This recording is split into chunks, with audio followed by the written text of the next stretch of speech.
அண்மை செய்தி.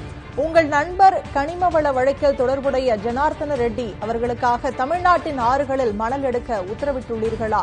ஆற்று மணல் எடுக்க அனுமதி வழங்கியிருப்பதை சுட்டிக்காட்டி முதலமைச்சர் விஜய்க்கு முன்னாள் சபாநாயகர் அப்பாவு கேள்வி எழுப்பியுள்ளார். அண்மை செய்தியாக பார்த்துக் கொண்டிருக்கிறோம். உங்கள் நண்பர் கனிமவள வழக்கில் தொடர்புடைய ஜனார்தன ரெட்டி அவர்களுக்காக தமிழ்நாட்டின் ஆறுகளில் மணல் எடுக்க உத்தரவிட்டுள்ளீர்களா என்று அப்பாவு கேள்வி எழுப்பியுள்ளார்.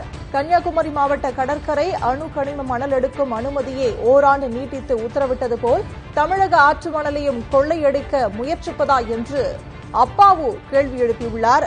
தமிழக விவசாயிகள் வாங்கிய கடனை தள்ளுபடி செய்வதாக அறிவித்து ஏமாற்றியது நினைவிருக்கிறதா என்று தாவேக அரசுக்கு அப்பாவு அடுக்கடுக்கான கேள்விகளை எழுப்பியுள்ளார். அண்மை செய்தியாக நாம் பார்த்துக் கொண்டிருக்கிறோம்.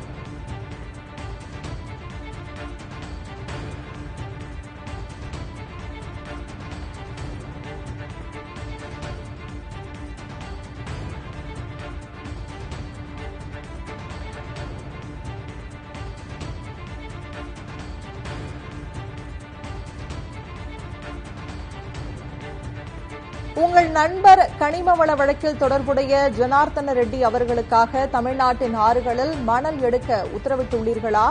ஆற்று மணல் எடுக்க அனுமதி வழங்கியிருப்பதை சுட்டிக்காட்டி முதலமைச்சர் விஜய்க்கு முன்னாள் சபாநாயகர் அப்பாவு கேள்வி எழுப்பியுள்ளார்.